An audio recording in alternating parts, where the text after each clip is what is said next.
அப்பா மகன் இருவருக்கும் ஒரு உரையாடல் நடந்தது நடுவர் அவர்களே. அது என்ன உரையாடல் என்று சொன்னால், அப்பா என்னுடைய வாழ்க்கையினுடைய பயன்பாடு என்ன, அதாவது வாழ்க்கையினுடைய மதிப்பு என்ன அப்படின்னு சொல்லி அவரு பையன் வந்து அப்பா கிட்ட கேட்கிறாரு.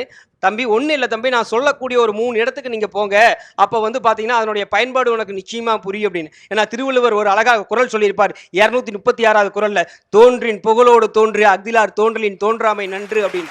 ஏன்னா இந்த மனிதனுடைய பிறவியிலே யார் இந்த உலகத்தில் பிறந்திருக்கிறார்களோ அத்தனை பேரும் ஏதோ ஒரு புகழுக்காக வந்து பிறந்திருக்காங்கன்னு அர்த்தம். அந்த மாதிரி என் அப்பா வந்து மகன்கிட்ட இந்த நிகழ்வை சொல்றாரு. தம்பி உங்ககிட்ட ஒரே ஒரு கல் கொடுக்குறேன், அதாவது என்ன பார்த்தீங்கன்னா அந்த கல்லுடைய பொருளை அந்த இதை தெரியாத தம்பிக்கு நான் சொல்லக்கூடிய ஒரு 3 இடத்துக்கு நீங்கள் வந்து போய் பாருங்க அப்படின்னு சொல்லி அந்த பையன்கிட்ட வந்து அந்த கல்லை கொடுத்து அனுப்பிச்சுடுறாரு.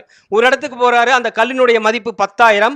அடுத்த இடத்துக்கு சொன்ன இடத்துக்கு போறாரு, அந்த கல்லினுடைய மதிப்பு 1,00,000. அது 3வது சொன்ன இடத்துக்கு போறாரு, அந்த பொருள் 10,00,000. எதுக்காக இந்த நிகழ்வை சொல்றேன்னா, நம்மளுடைய திறமை எந்த இடத்தில் யாருக்காக பயன்படுகின்றதோ அப்பொழுது நம்மளுடைய திறமையினுடைய மதிப்பு வேறுபடும். இந்த உலகத்திலே சுந்தர் பிச்சை மட்டும்தான் அந்த படிப்பை படிக்கவில்லை. நடுவர் அவர்களை நன்றாக தெரிந்து கொள்ளுங்கள். சுந்தர் பிச்சை அந்த படிப்பு அவர் மட்டும்தான் படிக்கவில்லை.